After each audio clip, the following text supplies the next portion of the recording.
Tonight, we are thankful to have State's Attorney John Milhiser from Sangamon County here to speak about the challenges he faces in his position.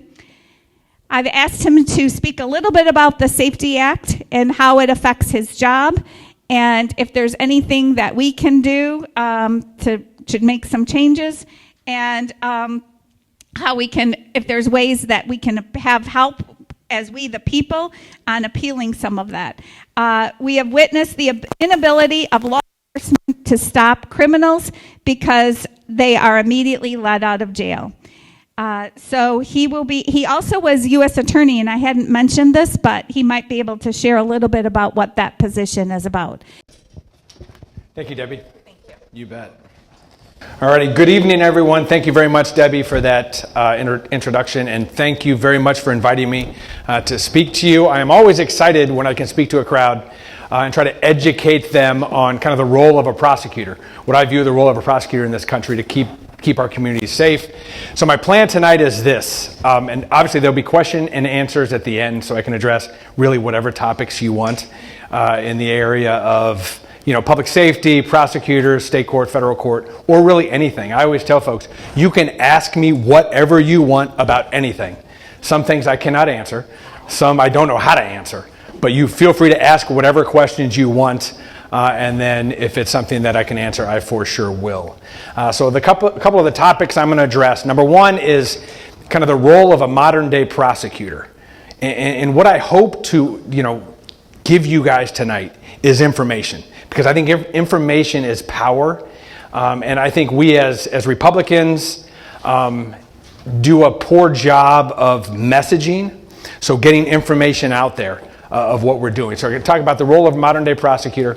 I'll talk about the Safety Act and some other headwinds that we face in Illinois in keeping our communities safe. And lastly, I'll talk about partnerships and how all of you play a big part in keeping our communities safe, working with law enforcement, working with prosecutors in your communities. So first, the role of a modern day prosecutor. And this is really, really important because so when my career started 28 years ago as a prosecutor, it was pretty simple. I started in the Sangamon County State's Attorney's Office, and they'd give us a police report. We'd look at it. Kind of our role was to file the most serious provable offense in every single report and move to the next report. That has changed over the years, and for the good, not a bad thing. But I think it's still out there where, hey, that prosecutor, he just wants to lock that person up and throw away the key, which could not be further from the truth as to what we do as prosecutors if we are effective and good modern day prosecutors. So it's much more than that. And this became evident. A couple weeks ago, I spoke at the National District Attorneys Association in Kansas City. And it was on this kind of issue of partnerships in the community to keep our communities safe, working with law enforcement, working with community groups. And I said the same thing then, that we have done a poor job messaging as prosecutors over the years. And we're kind of behind the eight ball. So everybody knows about the Innocence Project or the Exoneration Project. They do a great job of messaging for those couple cases that they deal with. When the same time they're dealing with a couple, we are dealing with thousands and thousands of cases, but doing a poor job of messaging what we're doing. And this has affected us in some ways. I think public safety and communities, that's one, but also in attracting and hiring good prosecutors or prosecutors in general. I, for years, have gone to colleges and law schools to try to recruit prosecutors. And I have seen it change over the years where I will talk to a group and I'll say, who here, in a law school class wants to be a prosecutor? Maybe one hand. Who wants to be, work at the public defender's office? A bunch of people raise their hand and they say, well, I want to help people. So I want to work at the public defender's office, or I want to graduate and work for the Innocence Project. And I always tell them, we are the gatekeepers to the criminal justice system as prosecutors. So if you really want to help people and make a difference, you need to get to a prosecutor's office.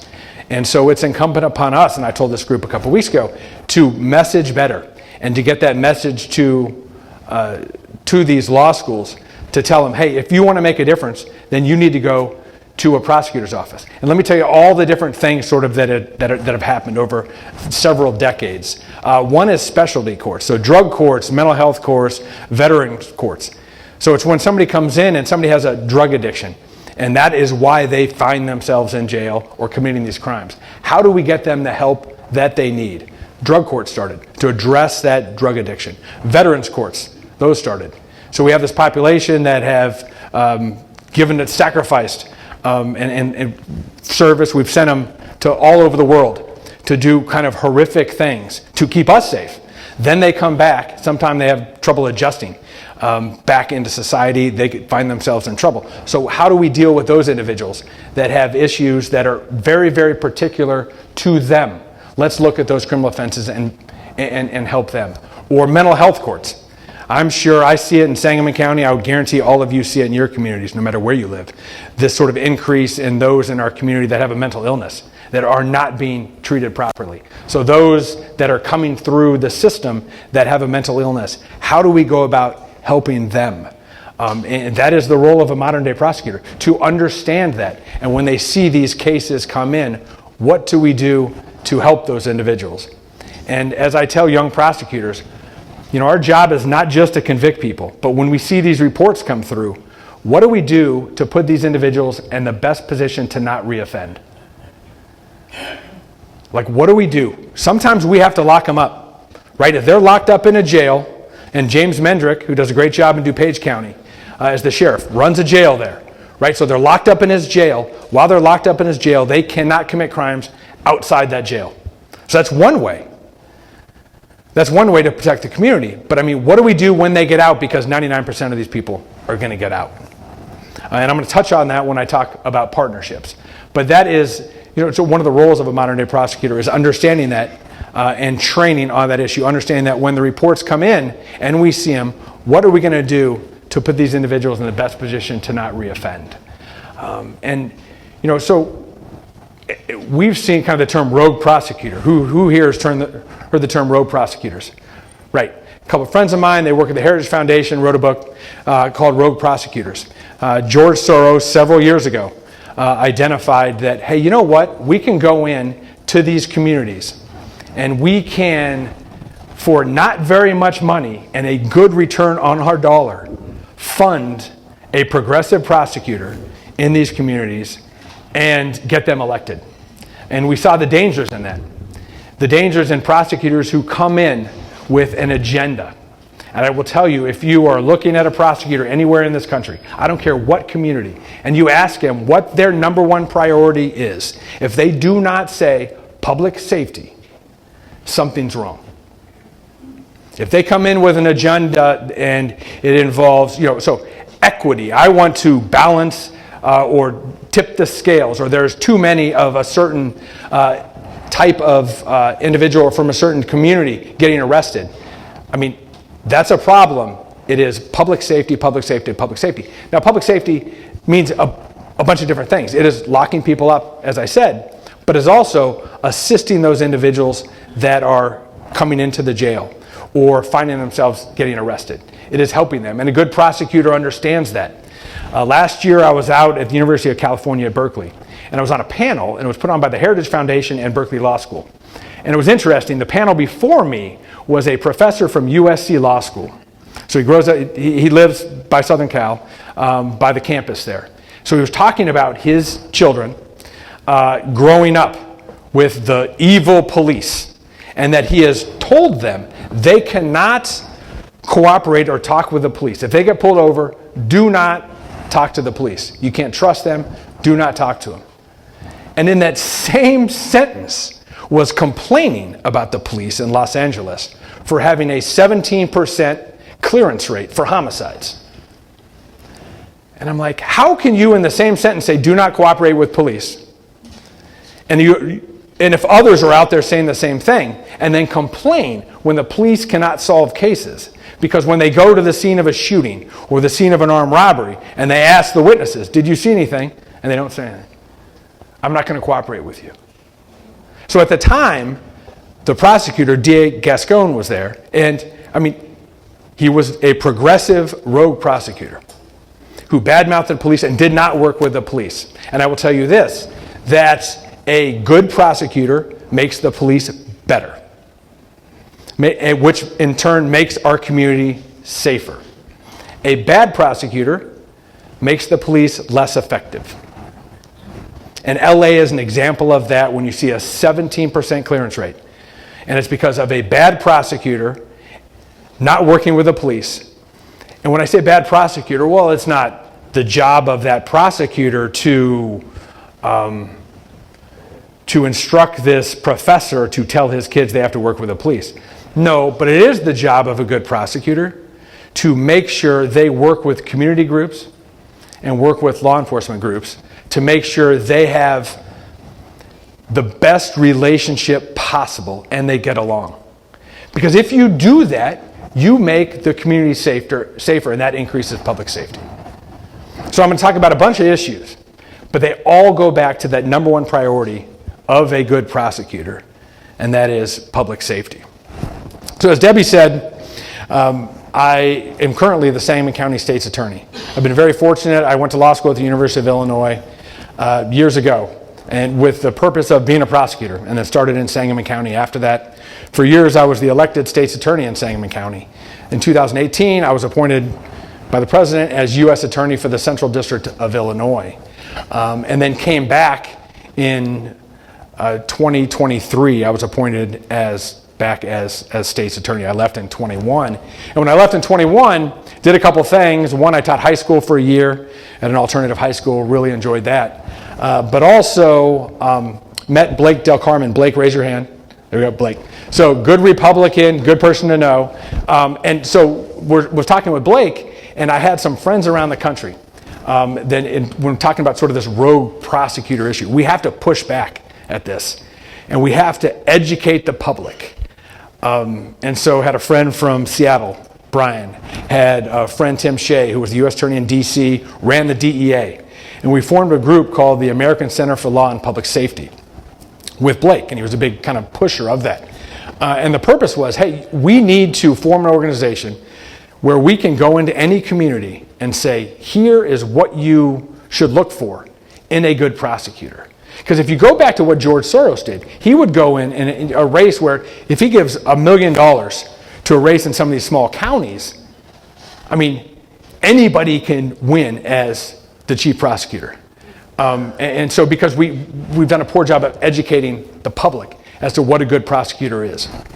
So we formed this group with the purpose of educating the public.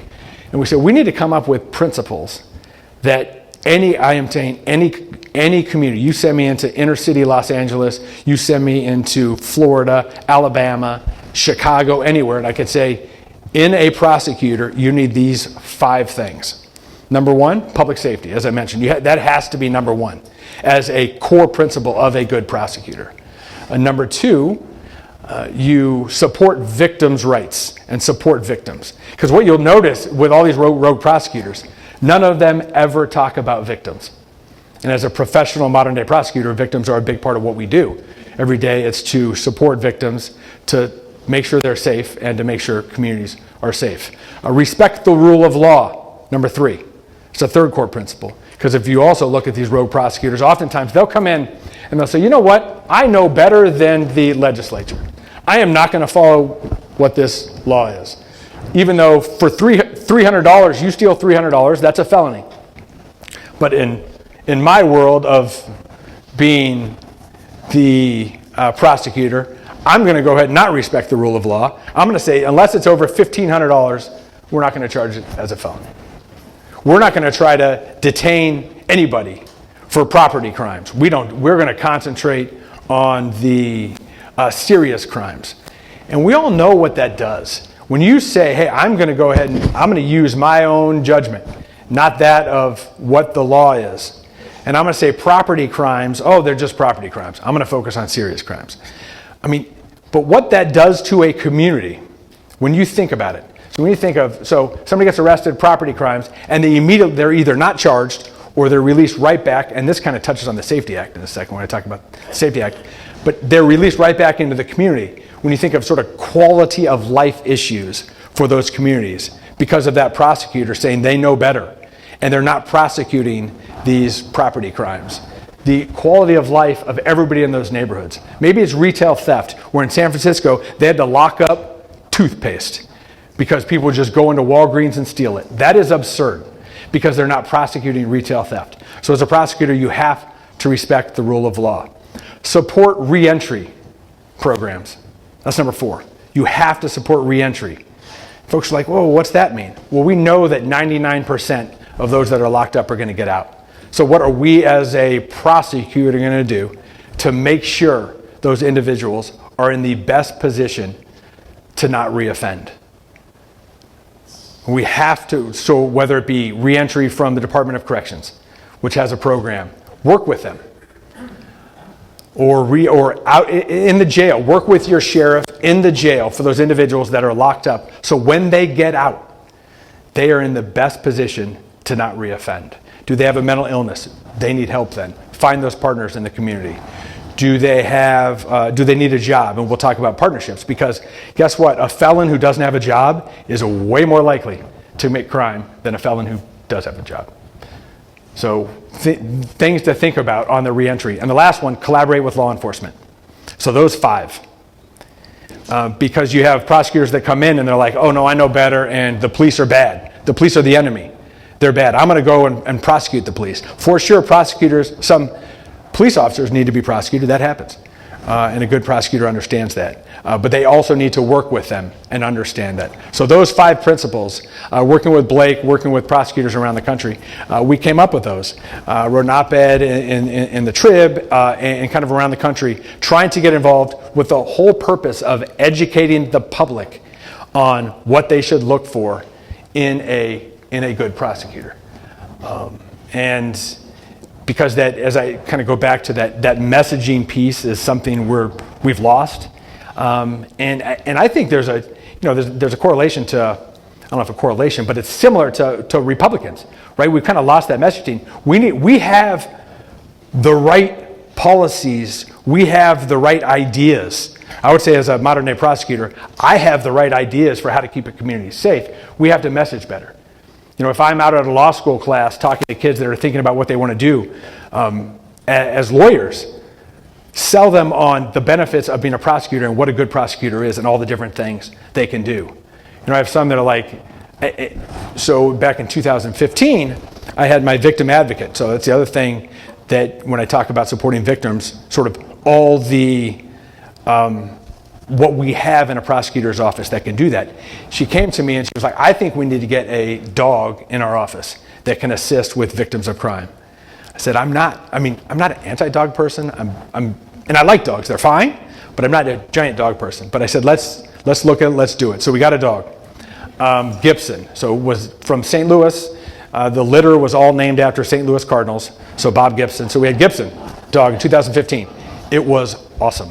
I was amazed at when victims come in and they're nervous about going to court or nervous about talking to the police, and you put that dog next to them, and it's like that. And it's from young to, I had a murder case, I had a 90-year-old witness that didn't want to testify, and I said, have the dog just sit with her. Sat with her. She came in with her wheelchair. After she testified, she was literally waving to the jury as she left the courtroom. Because the dog is amazing. And so just that information out there to people. When I talk to, law students, they're like, oh, I love dogs. You mean I could work with a dog in a prosecutor's office? Yeah, the dog has an ID badge in our office. Has an office, and the dog is in there in our office. So that is, again, just the messaging and getting that information out there. Unfortunately, Gibson then passed away. So we got a new dog also from St. Louis. Name is Giroux, and I was like, Giroux? And it's like, yeah, the litter is named after French composers. So I'm like, it's still fine. He goes by Rue. I'm more of a Gibson fan. And he's also not Gibson yet. He's a little more like a puppy. And so he doesn't understand always that, hey, you're working now. Come on, Rue. You're working. So we're still working with Rue. But, it's things like that and all the different things we can do in a prosecutor's office to support victims and to do our job. And we need to message better. So Safety Act. So let me touch on the Safety Act somewhat. So when the Safety Act passed and it was being discussed, I was at the U.S. Attorney's Office. And the big thing that everybody heard was, oh my gosh, they're getting rid of cash bail. No cash bail, no cash bail. Folks, in the federal system, there is no cash bail. I mean, you don't give money. And so, and it can work. To protect the community, you're locked up and no money changes hands.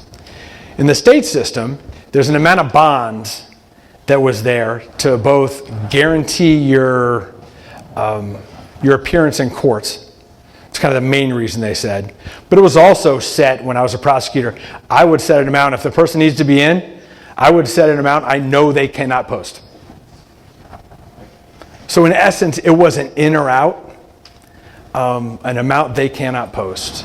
Because I'm like, well, this person, they did this horrific crime. We cannot trust them out in the streets. They need to be locked up. So for some people, that would be $1,000. I knew that would keep them locked up. I knew they shouldn't be out. For some, it'd be 10 million. So in essence, it was very similar to no cash. And so it was kind of fought that way. I think maybe that was the wrong way to sort of attack at the opponents, because no cash bail is fine as long as we can lock up the right people. Right? Now where the no cash bail is bad and it hurt counties is people were no longer posting bail, so you weren't getting that money in the clerk's office to the tune of millions and millions of dollars. You know, is that a bad thing? I think in the short term it's bad for the counties because they have to figure out where to find that money. But in the long term, it's fine. We can live with that as long as we can lock up the right people. So with the Safety Act, and it did a bunch of different things, but I'm going to kind of focus on locking up dangerous people versus letting dangerous people out. Because I think that the cash part, it hurt counties. We can make up for that in other ways. And so whether a person posts money or not, doesn't matter. Federal system doesn't have it. We just need to lock up people that need to be detained. But it doesn't give enough discretion to judges. And unfortunately, some of those judges are not very good. I mean, that's just a fact. Not all judges are good. My wife, who came with me, is a judge, so she's obviously a good judge. You know? She's a great judge. But not everyone is Gail. And so not all judges are great. And what we've also found from the Safety Act is that, so you can make a law, but until it's interpreted, you don't really know what it means. Right? I mean, so you can make a law, but you say, and individual judge will say, this is what I think it is, until it then goes up to the appellate court and the Supreme Court. You don't really know. So we've had some opinions in Illinois with the Safety Act where I don't think the appellate court has been correct in agreeing. I don't think the trial judge has been correct. And when I talk about sort of discretion, what the law is, and I'll give you some examples of cases where you cannot detain somebody. So aggravated battery can be charged many, many different ways. Aggravated battery based on the status of the victim or the location. So aggravated battery, a stranger on the street comes up and grabs someone, throws them to the ground, kicks them, drags them. That can be a felony aggravated battery. You cannot detain them in Illinois. It makes no sense, right? So based on that defendant and the information given to the judge, they should have the discretion to detain him. I had a case exactly like that where a lady was walking into Starbucks and this guy grabbed her, threw her to the ground and dragged her. She got away. He's arrested. He comes into court yelling and screaming. The law does not allow us to detain him. So he's released with conditions. He's charged with aggravated battery, which is a felony. He's released with conditions. I know when he's released, and I watch him in court as he's fighting, getting taken back into lockup, he's going to do it again. It's guaranteed. So the next morning, the kind of way my job works and prosecutors around the country do that, at least, I would guess the majority are like this. So when I show up in the morning, I'll have a jail sheet. It'll tell me everybody who was arrested the night before or the day before. And then, and I'll get to sort of the additional resources it takes because of the Safety Act. But I'll see that jail list of who was arrested. So the next morning, I remember as soon as I get to work, waiting for it to pop up, I know he's going to be on it. Sure enough, he's on it, and he stole a car. Luckily, nobody was in the car when he stole it. It's from a gas station, and then they caught him. Then he could be detained, only because, not because of the stolen car, I can't detain him on that, but because he was out and violated the conditions of his release. So it's a law that almost guarantees you're going to have another victim, and that doesn't make sense. So that it needs to be tweaked in that regard to give more discretion to judges to detain. Unfortunately, there are some judges that are not going to. Right? There are counties all around the state where you have certain judges. They know if it's in front of them, they're might not detain them. So that's for either making sure we elect the right judges, good judges, and that or pressure is put on them, which has happened around the state too, when somebody's released and something bad happens, and pressure placed on the judges, and they kind of see that. But so that little tweaking would help immensely. So I'm one of 102 state's attorneys around the state, and part of the State's Attorneys Association, where we have a small group legislative committee. And we look at the bills as they come through. We have a lobbyist that assists us. Hey, this bill, this bill, this bill. But it's, I will call in and participate, but it's a little frustrating because we have no power to do anything. Because, the Democrats have a supermajority. They do not care what I say. They will pass whatever they want anyways. So everyone here, if you're running for, state legislature, or, we need state senate. So, the supermajority is tough because they can do whatever they want. And while we try to impact what's kind of and it's funny, I look out my window and I can see the state capitol right out my window. And I always tell folks, a lot of good things could happen there, right?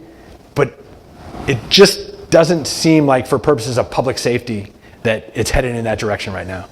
It seems to me that it's headed in the direction of it is less safe because of the laws they pass. But again, the Safety Act is not, the entire thing doesn't need to be thrown out. Certain things in there are fine. But another problem with it is, the mandates of it and why they did it was to reduce the populations in the jail, which is fine. And in Sangamon County, which is not that big, we have maybe 275 in our jail. We used to have around 375. So by 100. Here's the problem with that. Where are those 100 now? They're back on the street. Right? And that's a problem. So then, okay, state, you're saying less people in the jail. What are you doing to help the people that are not in the jail anymore? Nothing. And it's a problem because I always tell folks, the people that are in the jail that need help, I am trying to help them. The jail is trying to help them. We keep them. Sometimes it makes sense to have maybe a cooling off period after you're, in a fight at a bar or stealing a bunch of stuff or committing a bunch of burglaries, where all those people are immediately getting released in and out. Maybe, or drug use, a bunch of meth. They are immediately released back out. Where maybe it would make more sense if they stayed in there and we try to find a bed for them. Or they could detox and we could try to help them, which is what we're all trying to do. And that doesn't happen. They just get in and out. And I kind of touched on sort of the quality of life issues and the frustration for those communities when they go right back to the same community. Somebody's arrested, they see them go, they cause damage in an area or stealing stuff. They see them get arrested and they see that same person right back the next day. That is frustrating. And those people then lose faith in government. That seems like an essential function of government to keep the community safe, or of the police. And they blame the police for it when the police are like, man, we're arresting them. We're taking them. Or they get mad at the prosecutor when the prosecutor's like, hey, we're charging them. This law does not allow us to keep them. Or the judges, we are seeking to detain them, yet the judge is still letting them out. So it's frustrating, but that's kind of the Safety Act. It's not all of it. It is, we need to, and the no cash bail is not the problem.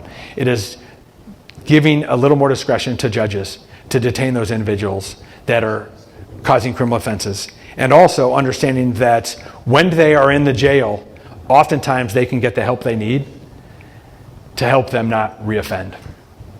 That's a big one. Let me talk about partnerships, because I talk, as a prosecutor, number one, public safety. That has to be a priority. There is no way any prosecutor in this country, there's almost 2,500 of us, can do the job without the help of those in the community to keep the community safe.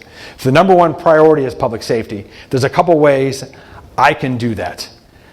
But to fully grasp and keep the public as safe as possible, there are so many other people that need to be involved. My lane is charging criminal offenses and locking those people up, as much as the law allows it, right? We're headwinds on that with the Safety Act. Or also diverting. I talked about kind of the role of a modern day prosecutor. I talked about the specialty courts. We have diversion courts where we understand if they're young offenders, how do we divert them? I just started a mentor program trying to get these kids mentors who have not good influences at home, right? They have no positive role models in their family. So how do we get them positive role models?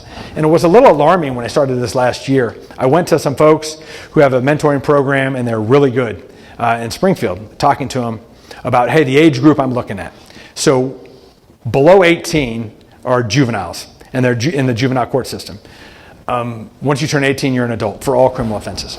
So I said, well, I'm just looking at juvenile offenders, so below 18. And they're like, yeah, get them to us before they're 15 or 16. By the time they're that age, it's too late, which is really scary.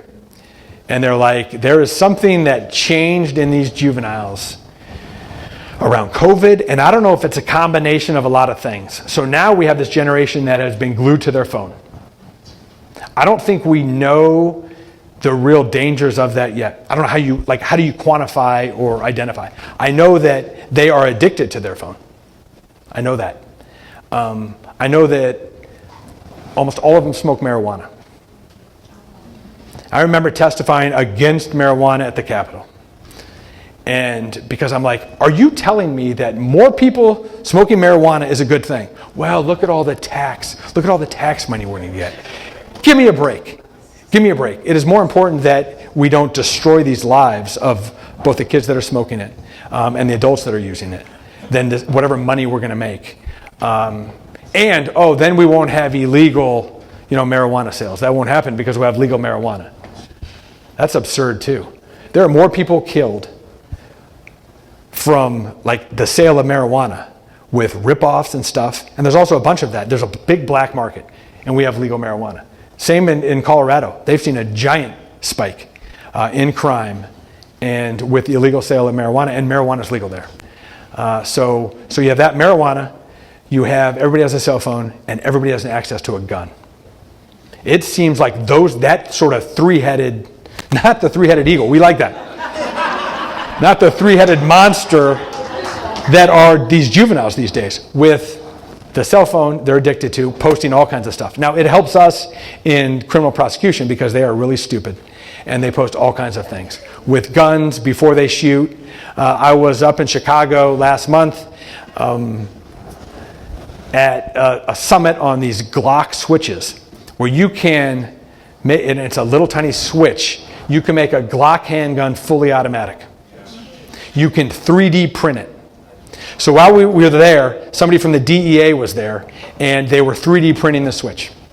Then we went to the range at the Chicago Police Department, where with that one they just printed, he switched it out in less than 20 seconds. And he fired off in a couple seconds 20 rounds. It is really, really scary, those 3D switches in the hands of these juveniles. And they, like I said, they can 3D print them. And it's funny, as I was talking about that, I was like, I'm not anti-gun, but I also know that guns in the hands of people that don't know how to use them are incredibly dangerous. And so we need, those switches are really, really scary. Because not only does this 15-year-old shooting a gun not know how to shoot a gun, they're not trained. I'm sure many people here are trained in handguns. They are not. But then you put a fully automatic, you pull the trigger, and it will shoot until it runs out of bullets. from one pull. And you know you can't control it. It usually goes up, sideways. They hold them sideways, so it goes like this. So that is very, very dangerous in our community. But kind of going back to the mentors and trying to get these kids younger and younger. And I don't know if, COVID also plays a part. I think I knew when I went back and taught in 21, I'd not go back because I've never been a teacher, but I went and taught in an alternative high school. I don't have my teaching degree, but it was through the Illinois Community College system. So I could still teach there and get certified to teach. But where was I going with that? 21. So COVID. So you had these kids that did not have structure, and now they're coming back after COVID. And I do think that affects them more than we know. I mean, it's hard. It was hard on kind of all of us, but I think it is really hard to sort of quantify the effect on these young kids from COVID and then trying to come back into this kind of structured environment, and how difficult it is for teachers now. I know as my youngest daughter just graduated, she's going to be a math teacher, and she's getting ready to kind of start her first job, and it's incredibly important, but really, really difficult. So if we have any teachers out there, thank you for what you do. It is a very difficult job. And when I kind of talk about partnerships, I mean, schools play a giant part in that, in keeping the community safe. And they do because, one of the things we address is truancy issues, trying to keep kids in school. Because we know if we can keep kids in school, and if our teachers are doing a good job of engaging with them and keeping them in school, they're less likely to commit criminal offenses if they're in school. And we also know that if they stay in school, they're less likely to reoffend. So if we have a kid that never graduated from high school, they're going to reoffend at a plus 60% clip. So they commit a criminal offense, more than 60% of the time they'll reoffend. And then we kind of look, never graduated from high school. If we can get them to graduate from high school, it drops down to about 50%. If we can get them to some college or trade school, so they're taking classes, drops down to below 40%. If we can get them through college or a trade school, drops down to below 20%. So you're like, okay, so if my job as a prosecutor is to keep the community safe, one way to do it is work to keep kids in school and then give them sort of the pipeline or the help to get them into college. It's not an overnight fix, but we know if we do that, if we attack it right there, then we're in a better position to keep communities safe because they're less likely to commit crimes, and if they do, less likely to reoffend. Also, it seems like more and more of these younger kids, I talked about marijuana, are using marijuana or alcohol or other substances. So we have to figure out a way to either get them not to use them or get them treatment when they are using drugs, because that's going to put them in a better position to not commit crimes and be sort of successful, productive members of society. We also know that many have mental illnesses. That is on the rise for every population. So we need to help them. So how do we do that? Well, maybe recruit, like if we go to colleges and we recruit folks to get trained to be counselors, to work with juveniles, or to be on the mental health side, or to be counselors on the substance abuse side. You're like, well, how do they help it? Well, they help it because then they can work with these individuals that have these problems. Or employers. I talk to employers all the time, and I brought this up. If somebody gets out and they're convicted of a felony, and rightfully so, they committed a crime, but they've kind of paid their debt, they're getting released, how are we going to help them be successful? Well, one way is to make sure they're employed. And so employers out there that will employ felons. That sounds horrible, right? Oh, I'm a felon. But I mean, when you think about it, if public safety is the priority, then we need to work with them to put them in the best position to not reoffend. That is to help them get a job. I even say that, to young prosecutors when we're going through reports. I talked about, hey, it used to be that we'd file the most serious provable offense on every single report and move on to the next one without a thought for anything else. Go through the reports. And that has changed over the years. And I tell them this, do we need to make them a felon? And like, what do you mean? They did the crime. They did do the crime. But we have the ultimate power and discretion as a professional prosecutor to review what's going on in that case. And to say, based on this offense, based on maybe their upbringing, maybe that's why they acted like this. Maybe that's why they ran for the police. Maybe that's why they have a gun. They're 18, they have no FOID card, they're driving in a car with a loaded gun. We could make them a felon all day long. They are convicted. They are a felon. Does that make sense if they have no criminal history? It might not. Now, does it make sense if there's somebody that's out there creating mayhem and shooting up our streets? You bet it does. Because we have to protect the public. But that individual case, look at the specific facts of that case. Because we know if a person's a felon, good luck going to school, getting into a union apprenticeship. I mean, they'll still do it and they work. And I talk to our unions and they will take them in because they also understand it. They also, much like everybody maybe here, if you're trying to hire somebody, it is very difficult to hire people right now. But they understand that housing, employment, schooling, all those issues that make it more difficult for somebody to be a productive member of society. If you're a felon, it is more difficult. So it's just a thing to think about, and I instruct our prosecutors on it. That doesn't mean there are a bunch of folks that every single day that we are convicting them of felonies and putting them on probation, putting them in our jail, and sending them to prison. That happens every day all around the state. But those individuals are going to get out. So how do we as a community, when they get out, support them and help them not reoffend? I think it's a big part of keeping communities safe, along with aggressively prosecuting violent offenders to make sure our streets are safe. But we have to do everything. And I think a modern day professional prosecutor does that. But the partnerships are key, whether it be the schools, let's support teachers, whether it be employers, let's support them, whether it be substance abuse or mental health or all these other issues that these individuals have in our community that are committing crimes and coming through our jails, whether it be the person that goes on Sundays and will minister to those in the jail. Man, that could help. Maybe that's what that one person in the jail needs. As, I need help. I never had this. They never took me to church. They didn't talk about God. And so maybe that person ministering to them could make a difference. And if the priority is public safety, that is something that's important to a modern day professional prosecutor. So it's a partnership in keeping our community safe.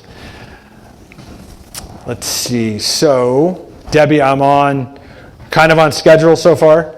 All righty. I can keep talking, or if you guys have questions, and so my instructions from before, questions about anything, I will for sure answer those. So just let me know. We'll go ahead and start with questions. Our crowd is always willing to ask a question, so we'll start with that. Go ahead. Are you familiar with Winnebago County out in Rockford? I am. Jay Hanley is the state's attorney there. I know Jay, yes. There was an officer by the name of Frank Fabiani who was originally charged with aggravated battery. Those charges were dropped. The second case, he was charged with aggravated battery, went to trial and won. However, the village of Rockford fired him. What is your opinion on that? Man, I don't have enough facts to tell you. I mean, I just don't. So, and I will tell you, so I base my job and my decisions on cases on specific facts and reports. I just don't have enough information to know, to make a determination or have an opinion on that. The reason why I'm asking is he went to trial. Right. He was on leave. He won his trial. Right. Was reinstated, and then they fired him. I mean, again, I don't have an opinion. I will tell you that in criminal court, the burden of proof is proof beyond a reasonable doubt. In civil court and for employment issues, there might be a different standard. But again, I don't know enough to give an opinion on that. Yep. Some real high-profile cases in the news right now. I mean, up to the top. And if there's involvement in treason, and they're talking about, the DOJ didn't do this, the DOJ didn't do that. Well, if it's treason, wouldn't it be like military anyway? Right.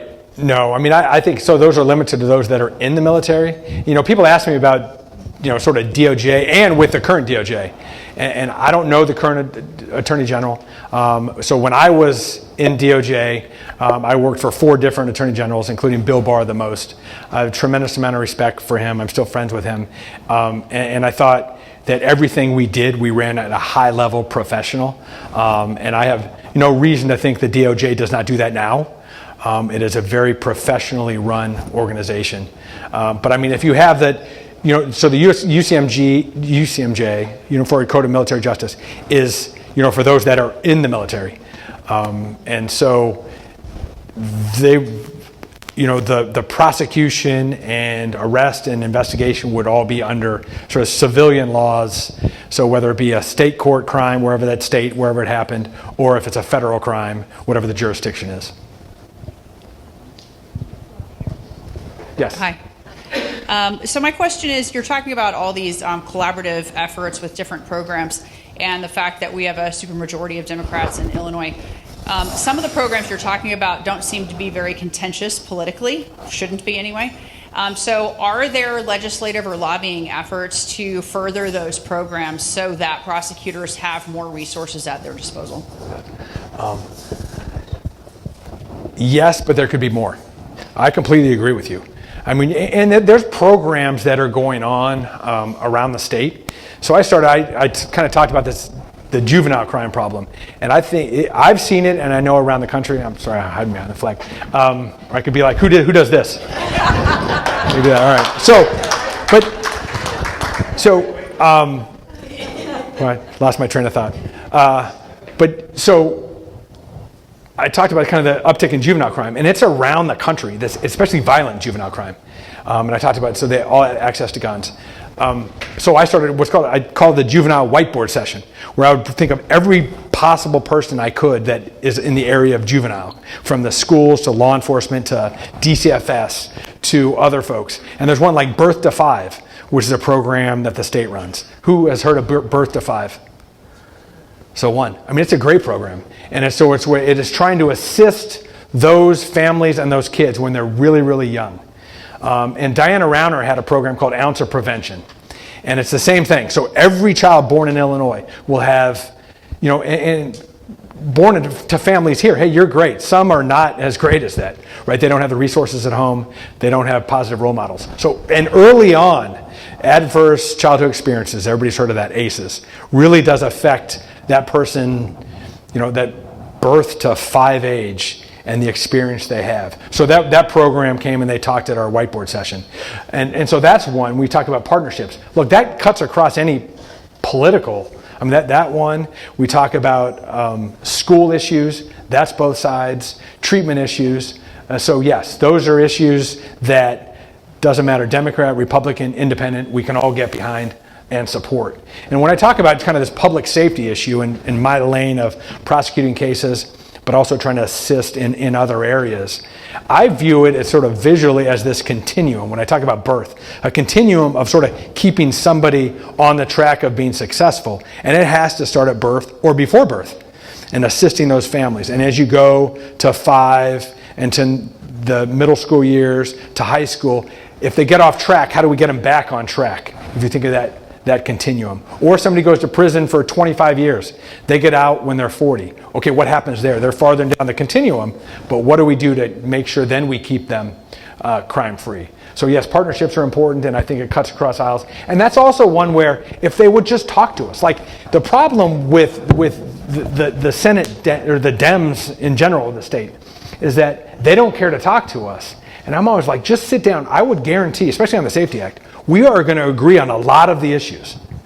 It's just a couple. And it really does affect their communities. So if we can sit down, and I really hope coming up later this year, we can sit down with those folks and be like, hey, here's where we can tweak these.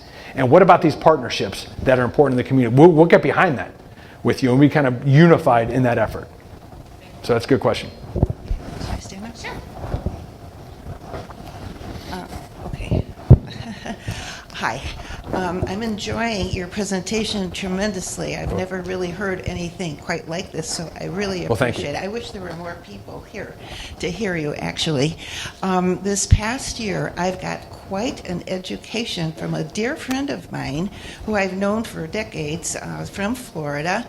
And he was in the construction industry, and it fell apart. I don't remember what year, 2018 or something, and he couldn't get work. He could only get work as a guard at a prison. And this is Florida, and we consider Florida pretty advanced.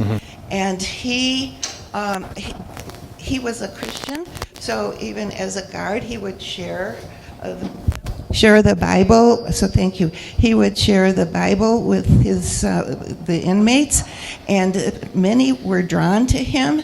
And even the Muslim people that were pretty much ruling the prison, because so many prisoners were attracted to him and he wanted to have a Christmas get together for the prisoners. The warden didn't want that, but then he had treated the Muslim people there in the prison with such respect, even though he was a committed Christian, that they found out a plot of the warden to kill him. And he, as it turned out, these Muslim people saved his life the last minute. I mean, this could be a movie. I told him, you've got to make this into a movie. It does sound like a plot for a movie. But anyway, it turned out that he found that the prison systems are corrupt. And he says it's not just in Florida. I think Florida's a lot better now than when he was some years ago. But all over the country. And I was so devastated to hear this. And can you help me? Is there any hope? There is. So I think there is hope, and I talk about going around to schools. I think the pendulum is sort of swinging back. We've heard the defund the police kind of for years. And I think hopefully, and the answer is in this younger generation. But the also answer is in us to get our message out about our positions, our policies, education, and let them know. And, you know, in 1994, Illinois had all the state seats filled by Republicans. Everybody's like, oh, well, Republicans, we'll never lose these. And now we don't have any.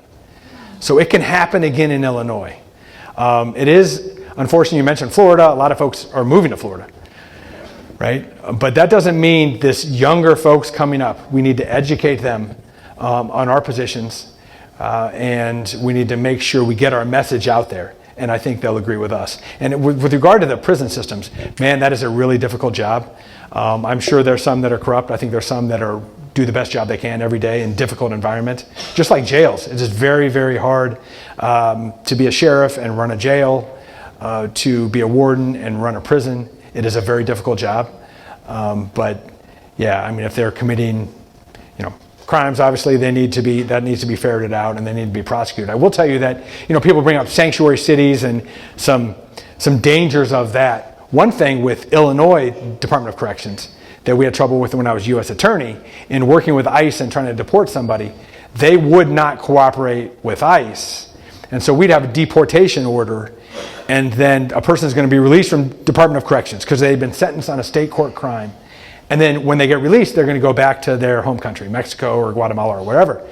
Well, DOC would not work with them and end up releasing them in the middle of the night, or send them to another facility and then release them, which doesn't make sense. And that's, and I would fight with them. I was like, that makes it more dangerous for everybody, especially the communities they go back in, because these agents are going to go find them and they're going to deport them because they have an order to do that. But again, that education piece, because I don't think, we're sort of losing that messaging. They're like, oh my God, ICE is going and they're just arresting all these people in the schools, and they're not doing that. Look at the criminal histories of the individuals, oftentimes that they're going after. And when you have Department of Corrections that it will not work with them and will not release them, and it will move them from one facility to another and then release them in the middle of the night so they can't find them. That doesn't really make sense. So I think if we had that discussion with the public, I don't care if you're Democrat or Republican, if we told them that, we're going to have 75% of the people agreeing with us and being like, that is not right. So it's incumbent upon us to educate them on that. Yep.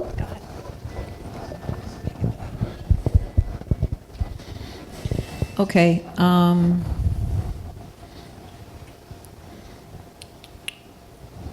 couldn't the county board members, municipality board members, whatever, create, because government's supposed to go from the bottom up.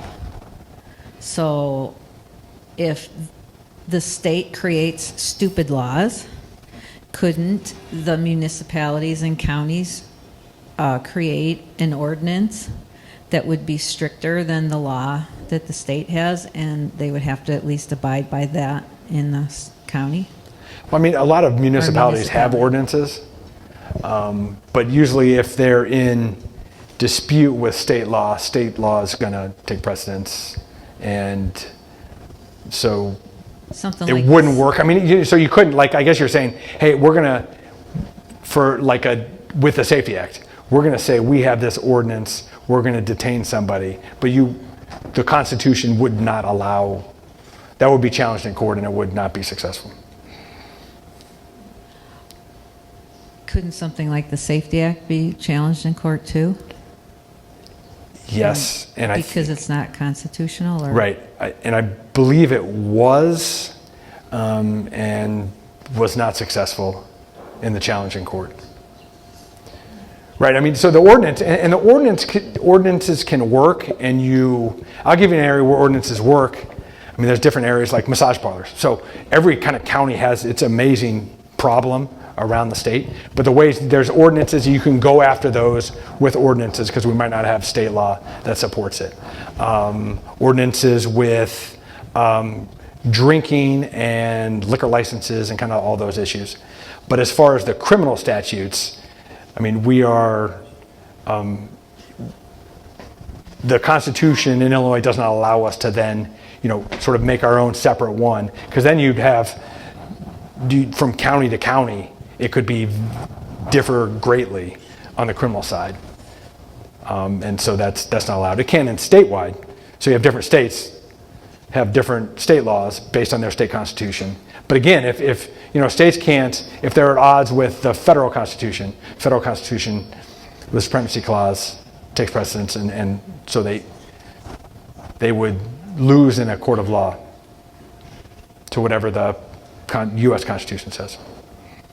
So it's similar for the ordinances. Yes.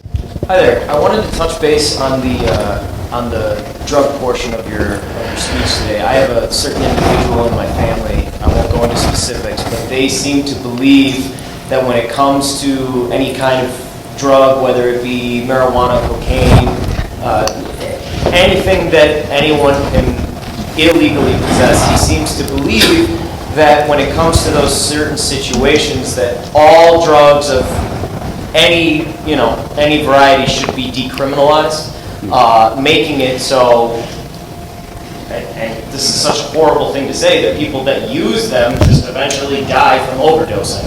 And when it comes to the drug use in people who are committing crimes, do you think that would be something that has backing behind it, or is this individual just completely idiotic? I mean, it's sort of the libertarian view on it, right? If they want to do it, let them do it. Oregon tried to legalize all drugs, and they found, oh my God, this is a nightmare, and they changed it, and they went back, and so drugs are illegal again. So because you just see the uptick in crime and people destroying their lives, and so we're like a compassionate sort of country, and we take care of people, and just letting them destroy themselves like that. And the quality of life affecting others. So it doesn't just affect them. They're like, oh, it's a victimless crime. Well, it's not. Because of what they do when they're under the influence or in those certain areas and the quality of life for those in the area, in those areas. So while I kind of understand the concept of it and the sort of libertarian, hey, let them do that. We don't need to government overreach. I think we also need to, and I'll prosecute and tell our folks, we see somebody with meth or cocaine or heroin, we'll charge it. I mean, I charge that offense because that allows me then to put them on probation. And there's statutes in Illinois where we can put them on supervision, and if they do certain things, they successfully commit satisfied treatment, and maybe they do public service hours, then it's not on their record. But it gives them that incentive to get that help they need, And so you lose the power. I remember years ago I was on a committee with the sheriff from Orange County, California, and it was right when they had changed the law out there where he couldn't prosecute folks for low-level drug offenses. So he's like, there's nothing I can do to help these people when I see them and they have drugs. Where normally I could grab them, take them to the jail, and get them help. They're all living in these tent camps and under a bridge, and I can't get them the help they need. And I think that's what these laws allow us to do, is to help people. And that's the problem with the Safety Act too. For these drug offenses, none of those people stay. They immediately get right back out. And if you put them right back out to that same environment with no support or help and think they're going to change their behavior, that's silly, because they don't. Thank you. Yep. Hi, I wanted to dovetail on what James said about the drugs and stuff, and specifically about fentanyl. So full disclosure on this, my cousin just died last week from fentanyl overdose. He was a bright young guy, about 36 years old, maybe 37, has a beautiful wife, 2 kids, had a job, had an accident. He got hooked on the stuff, the opiates, because of the accident and the pains he's going through. Mm-hmm. So they had learned that they tried to revive him several different times, but this is the kind of thing that won't let you go. One of the reasons why I'm concerned is that the fentanyl, we're talking about the symptoms of people who have it and the outcomes, right? But this stuff that's been coming in and killing our people, and I think a lot of people have this idea of, well, they're homeless, messed up people. These are people from Naperville, from all around our community, people with good families. I would like to get some of your thoughts on that, of what, at your level, that you can do to stop this scourge that's really just crushing us. And I think a lot of us have this picture in our mind, at least I did, well, it's those people over there kind of a thing, but it's not. It's touching all of us. And so I don't know if anybody else is, but I just wanted to ask about that. Thank you. Yeah, 100%. That's a great question. So, yeah, fentanyl, and you've seen things change over the years with how quickly somebody can die from an overdose. And you see kids, and it happens where, and it used to be maybe you take too much and a couple times something could happen. But now...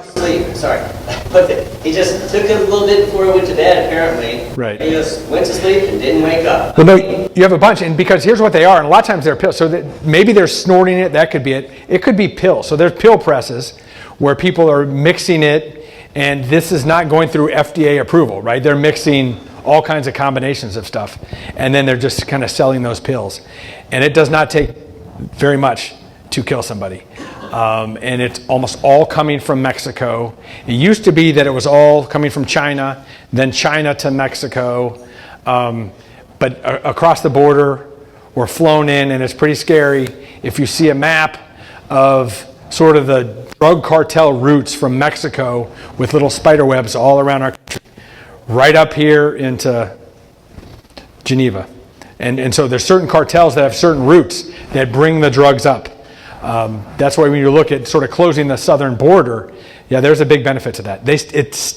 They're getting some in, but it is better now than it was when it's just that open border. You have to attack it on several different areas. One is aggressively go after those folks that are bringing it in. Shut down the border. The heavy movers of it, lock them up. And educate. But you could, kids on the DARE program, and people that kind of made fun of that, don't do drugs. Do that, educate them. Maybe it saves one kid. It's worth it. So, you have to attack it on all fronts and educate the kids that pill you get at that party, they say, oh, this is just ecstasy or some other pill. You do not know what's in that. And it could kill you, and it does it every single day in every community around the country. So I think the education piece for the young kids, aggressively prosecute those cases. You close the southern border. You have to kind of do all that, and then some, and make it. When you think of the cartels, it's a business, and And so there's a reason they've all kind of moved over. They move a lot of meth now because it's uber cheap. Same with fentanyl. They can make fentanyl. So a lot of the meth used to be where it made, they'd steal anhydrous ammonia, mixing it with batteries, all kinds of stuff to make meth. A lot of people would make it in the garage in the backyard. Now it all comes in really, really pure from Mexico. That's where all it comes in, all with the cartels. All to major hubs like Chicago or Minneapolis or other places around the country. So it's aggressively prosecute that, and make sure that our federal authorities are prosecuting cases too. People always ask, I was U.S. attorney, what the difference between U.S. attorney and state's attorney. And the difference is, the vast majority of the work in keeping our community safe is the state and local prosecutors. Those almost 2,500. There are 93 U.S. attorneys around the country. And it's important what they do, but the vast majority of it are those state and local prosecutors and the state and local law enforcement. Over 85% of law enforcement in this country are state and local, not federal. They do play a part, and they kind of have to partner. I talk about partnerships. There has to be that partnership between our federal prosecutors and our state court prosecutors and law enforcement to make sure that, hey, are we targeting the right people? Are we sharing information? I was yesterday at a fusion center in Springfield where we share information, and there are fusion centers all around the country that work on identifying criminal activity, on stopping if it's large amounts of drugs or it's other information. Are we sharing that information to make sure that we are going after these people that are destroying our communities? So I think we have to attack it on all fronts. Education piece is a big one. Well, it's a little different question on concealed carry. Mm-hmm. If you have concealed carry in certain states and you're traveling in your automobile and you're driving through a state that doesn't have concealed carry, or the reciprocity is not in yours, in the gun you have in your car, but then you're going to the next state and it's okay. What do you do as an individual, like going through Illinois, if you don't have concealed carry in Illinois, but you have it in 27 other states? Right, that is a great question that I should know the answer to. But I don't know the answer either. I know. I'm going to find That's it what out. I'm asking you. No, I know that. I'm going to find that out and not make something up now, and make sure I tell Debbie. I'll get it. But I mean, because that's a very good question. Thank you very much for being here. Appreciate your presentation. A couple of things, just some comments. I've said for years that first 5 years gives somebody a foundation if they've got a family. And the analogy I'd use, the house may burn down, but if your foundation is still there, you have something to rebuild from. So it's certainly crucial to build that foundation. I can appreciate that. When you mentioned the prosecutors and here in the state with the Safety Act, how much of this falls back on the governor or the judges? And are the judges appointed, those who seem to violate what should be almost common sense? Right. Are they held accountable? Can they be held accountable? I'll let you answer that, and I had one other comment I wanted to make. Thank you. Okay, so, I mean, it's a super majority, and so it goes to the governor and he signs it. I mean, they could override it if he doesn't sign it. So I guess I'd put blame on all of them. And for not sitting down and listening to, I think, whether it be law enforcement or the folks that are there on tweaking it. As far as the judges, so our state court trial judges are elected circuit judges. That's around the state. Those circuit judges then appoint associate judges. Who in a county hears those is up to the county. In Sangamon County, we had a circuit judge hearing it yesterday. Today we had an associate judge hearing it, those are appointed by the circuit judges for 4-year terms. Circuit judges, when they're elected, then run every 6 years for retention. Appellate court judges are elected to 8 years. So at the trial level, they make a determination, they appeal it to the appellate court. Those judges run for election, and every 8 years they have to run for retention. And Supreme Court judges are there for 10 years. Regarding the Democrats versus Republicans, it seems as though the Democrats really are trying to make individuals dependent on the state and wards of the state across the country.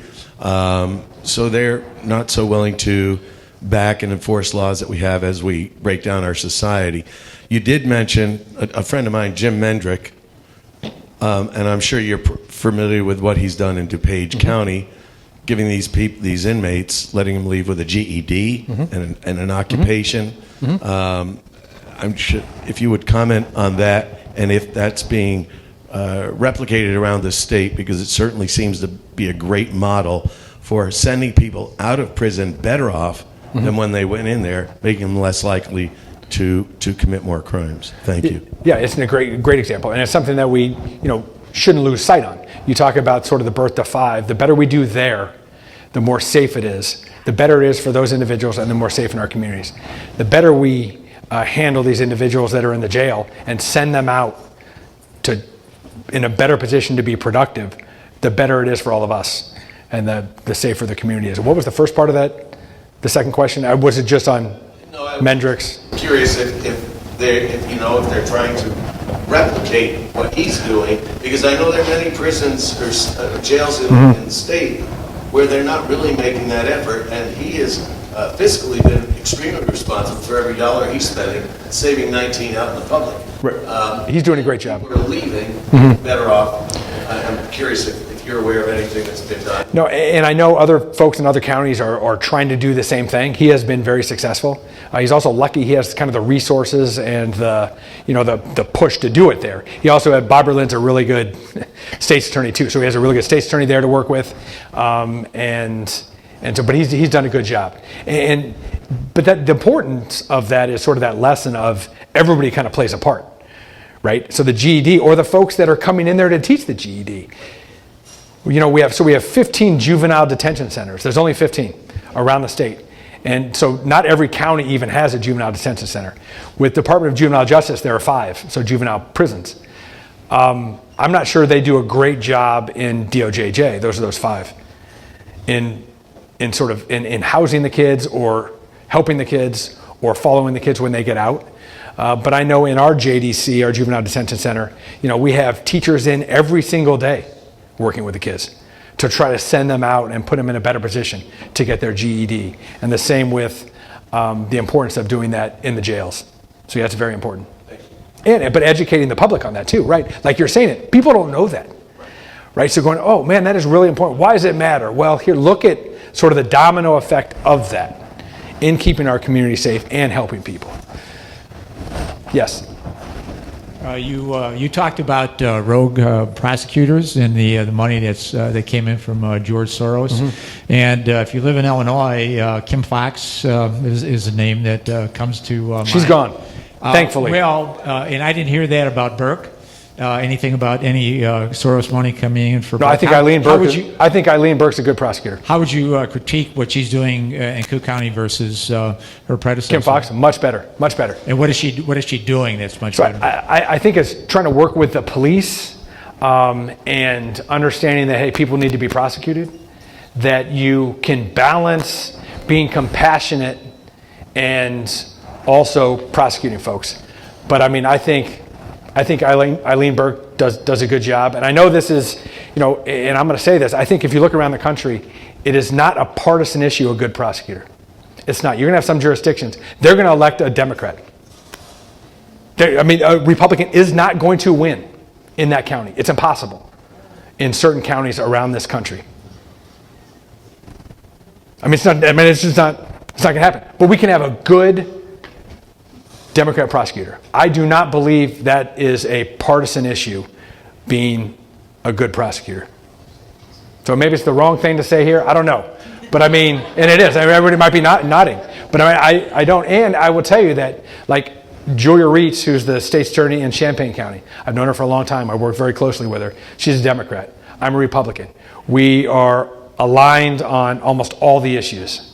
And if I look around, and so with our 102 state's attorneys, I'm part of the State's Attorneys Association, we have meetings, and I could invite all of you here, and I guarantee you would not be able to tell if somebody is a Democrat or a Republican when we're talking about the specific issues important to a prosecutor's office.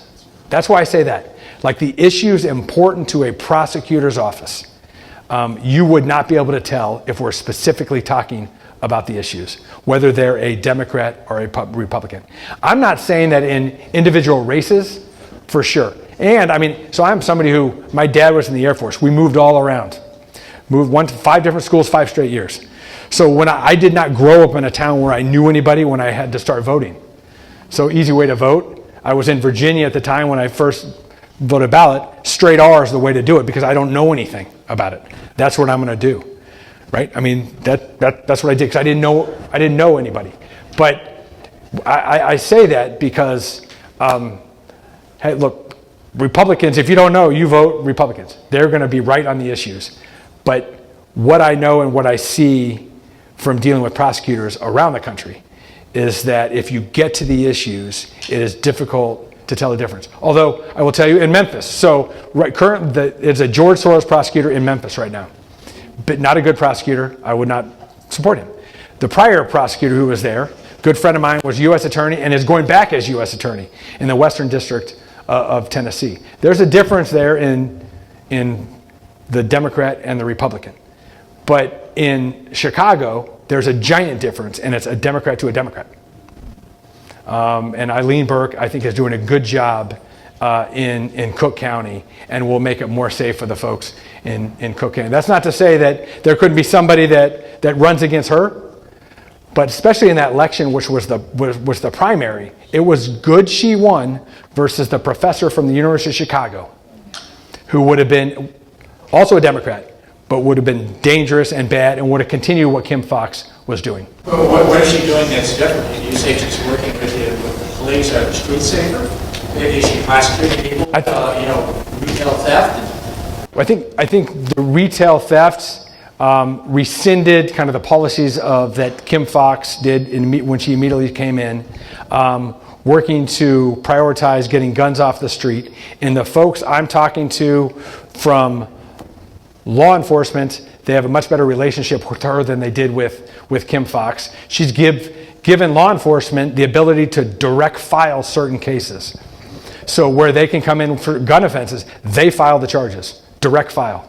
She's given them the authority to do that, where Kim Foxx didn't allow it, and she wouldn't even file those. So those are some changes, but I think it's better off, although you are still nervous when you go around Chicago, and it's a big city, and it's a difficult job. Just like Snelling, who's the police chief. That is a difficult job. And it's difficult to be a Chicago police officer. It's difficult to work for the Chicago public schools. You watch that and you're like, oh my gosh, that is a difficult job because of sort of some headwinds they have in doing those jobs. Thank you for a great presentation. Yep. You kind of answered some of what my question was going to be, because on the issue of prosecutorial discretion, it's a double-edged sword, and what some people are for, other people are against. But I think most of us in America grow up with the idea that justice is blind. And when you say that Eileen Burke has a completely different philosophy regarding charging these crimes that Kim Foxx had, it gives the impression that it undermines confidence in the justice system. And so I'd like you to, if you can, address that a little bit and see if you would think that there should be any other external controls or monitoring of prosecutors to limit that prosecutorial discretion, so that we can have confidence that people aren't being prosecuted for their political ideologies while others aren't, or based on certain characteristics. Right. Thank you. Yeah, no, I mean, I think prosecutorial discretion is a big part of the job. And so that's why it's so important to make sure you elect prosecutors that have the right philosophy, the right priorities, and are going to prioritize public safety. I think it's not a computer formula to charge somebody with a crime. It is also not somebody where you have this oversight and you have somebody that is elected. I also think that, the way Illinois does it, every county elects their prosecutor. You don't like them, vote them out next time. I mean, that's the way the system's set up. And you're trusting them to do the job and use their discretion for the betterment of the community. But as I said, there's just no formula that can take away the sort of professional prosecutor looking at a case, using all the tools they have, whether it be diversion or the specialty courts, or working closely with probation and monitoring somebody, or going to the schools and educating kids, or trying to go out and recruit them for careers in law enforcement, or going out and putting together some folks in the community, whether it be BLM or Boys and Girls Club or all those organizations, with law enforcement. Get them in the same room to talk.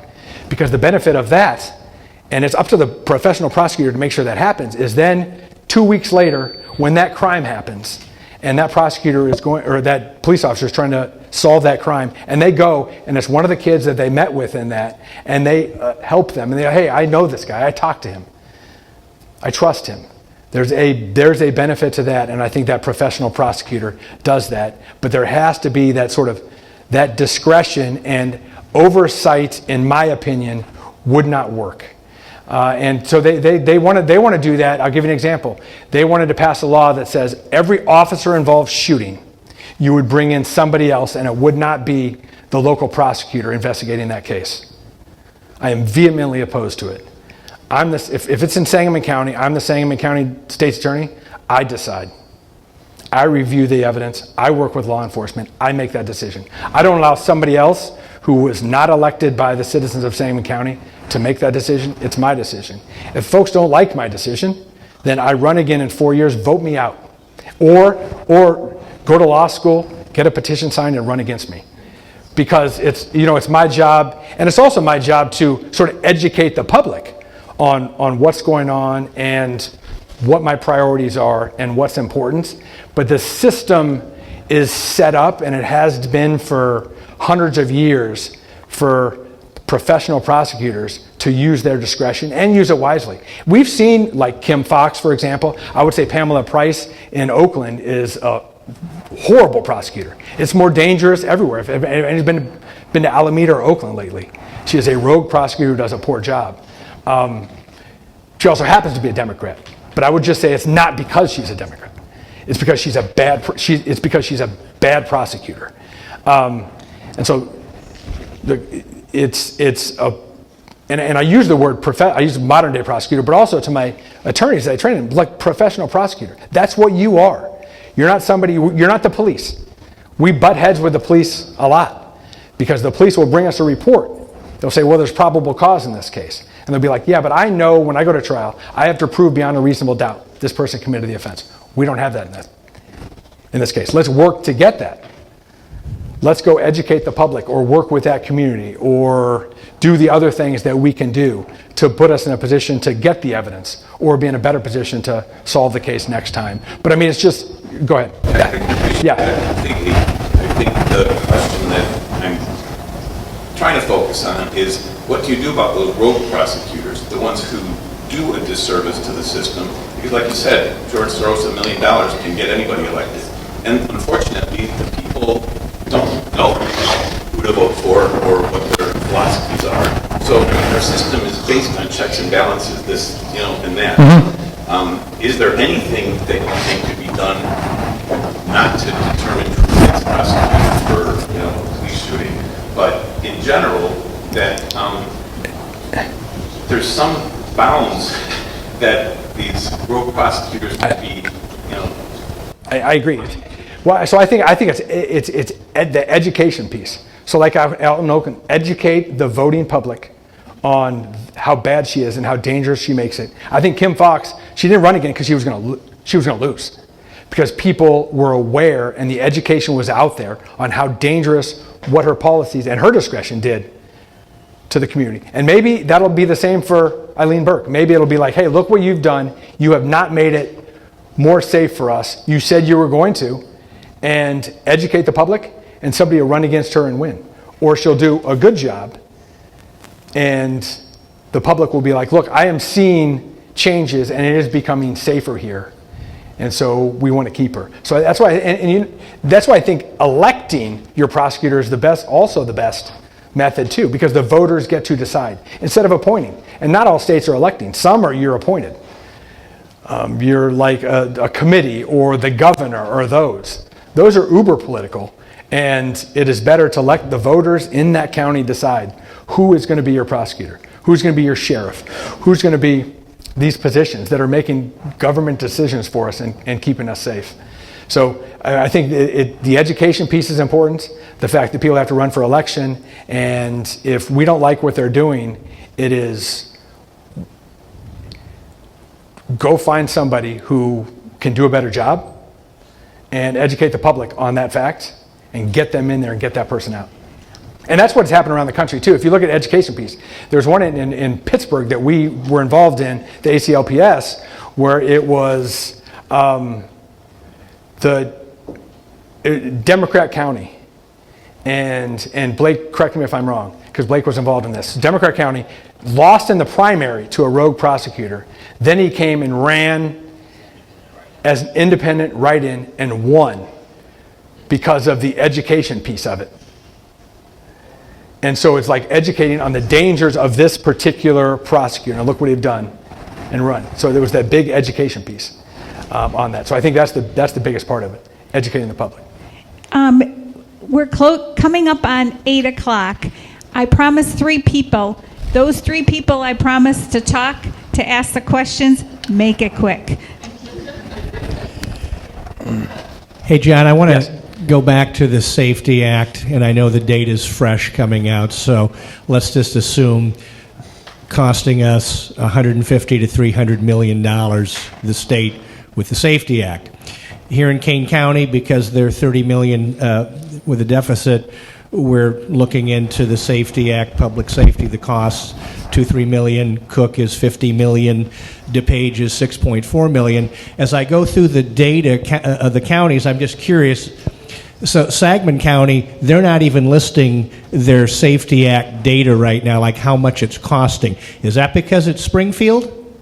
Why don't we know how much it's costing Sangamon County when we can get data from some of these other counties? I'm just curious. Yeah, I don't know. I don't think nothing to do with Springfield, because Sangamon County is Sangamon County. So I'd have to go back and look at where the data is and why that data isn't being inputted up in that. So are they talking about the numbers because of additional people needing to hire or shifting resources to deal with the additional work, or the fact that the bond money is not coming in, or both? The pretrial costs, the public defender costs, the state attorney costs, all the costs, and you can drill down, but not in Sangamon County. I was just curious if you knew why. I don't know, but I'm going to go back and look into that, because there is like additional resources that have to be shifted to cover it. And people are talking about the public defender costs. I mean, the public defender, like, we make all the decisions. Public defender makes no decision other than going to the hearings and arguing that they get released. I mean, that's what our public defender does, and we're making all the decisions of, are we going to file charges? And I talk about this jail sheet every morning. Jail sheet, am I going to file charges? Do I have the evidence to do that? Am I going to detain? If I detain, we have a 6 or 7 page petition we have to file. We have to then turn over all the discovery that supports the arguments we're making, and then go up at 2 o'clock, and we have hearings. We had hearings yesterday till 6 o'clock at night. Try to detain people. So yeah, it creates a burden. I am more than willing to do it. So my complaints aren't necessarily with the shifting of resources, but it's with the folks that I think should be detained that aren't being detained, because it does make the community less safe. That's what I don't like about it.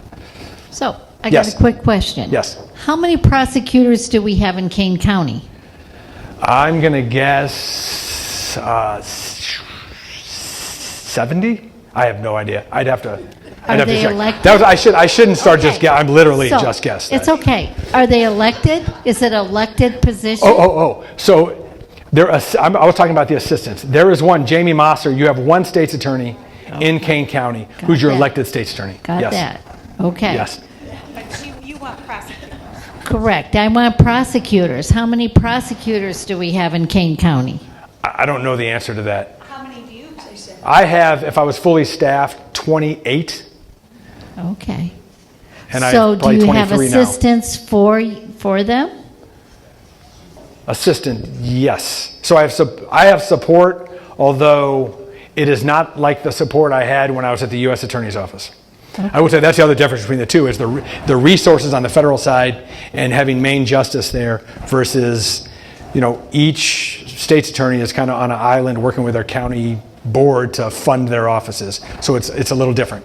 Okay, thank you. Yeah. It's a learning curve, Yeah. but thank you for being here. I can find the number. I will find the number on the number of assistants that Jamie has, and I'll make sure I give it to Debbie, along with information so he can drive up from the Keys with his firearm.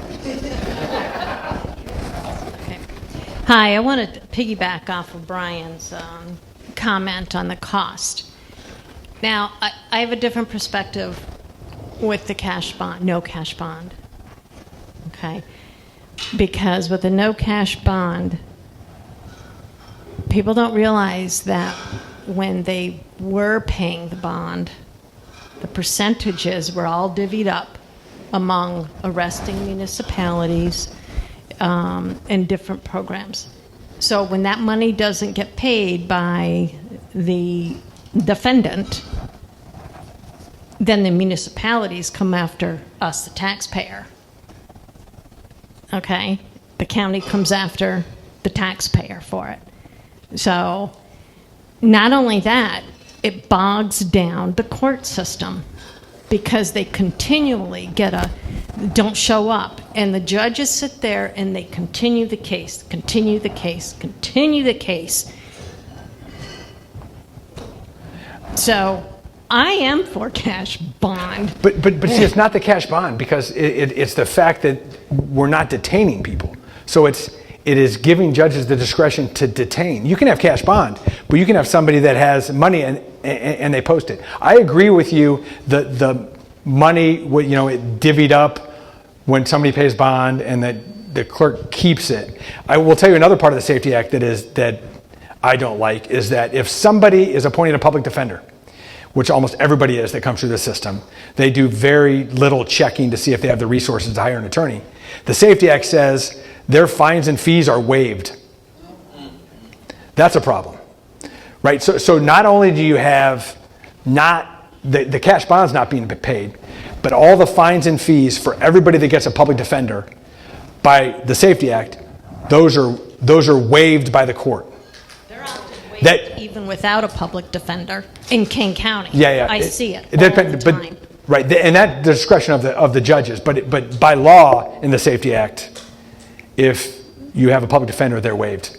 If you have counsel, then we still get fines and fees. That would be up to the county and the judge it's in front of. But yes, but I just, in my mind, the focus is on making sure we detain those who need to be detained to keep our community safe. The money issue is unfortunate, and we have to figure out a way to make up for it. And maybe that's just, in my mind, and when we talked about it sort of as a group of State's Attorney Association, the argument needs to be to detain the people to keep our community safe. If it's just focused on the money issue, it seems like we fall into their hands of you're just going after those that don't have the amount of money. Or right. You touched on the deferred prosecution program as well as the special program. Mm-hmm. Is the deferred prosecution in your county, is it the same in every county, or is it up to the state's attorney in every county to make the program? It depends. So the law allows, like there's second chance probation, first offender drug probation, first offender programs. So that's in the law. So that's going to be uniform in every county. But it is up to the state's attorney to come up with, they can come up with whatever program they want. I came up with, for juveniles, deferring and having a mentor program, or for retail theft, or for other programs. But that can be up to the individual state's attorney in that county to come up with their own diversion programs. The specialty courts are a little different, and drug courts, mental health court, veterans court, the administrative office of Illinois courts says that they have to approve it. You have to go through a approval process with them. So those are uniform. Which is through the probation with that, with the specialty courts. Yes. Deferred prosecution is Yes. with the state's attorney. Yes. Now, in your program, do you allow illegals to be under deferred prosecution?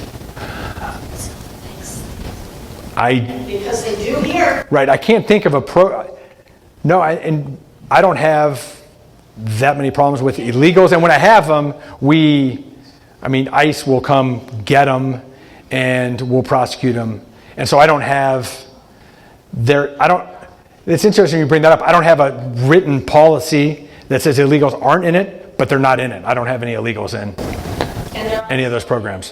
Kane County specialty funds. And we pay for this. Right. No, I see. Care pays for all of their treatment, Right. all their little parties and their bus passes. It's us. Yeah, and that, but again, that is the elected state's attorney and the folks that are making those decisions to set up those programs in each county. So we have to end tonight. We appreciate your time. Thank you so much for all of your information.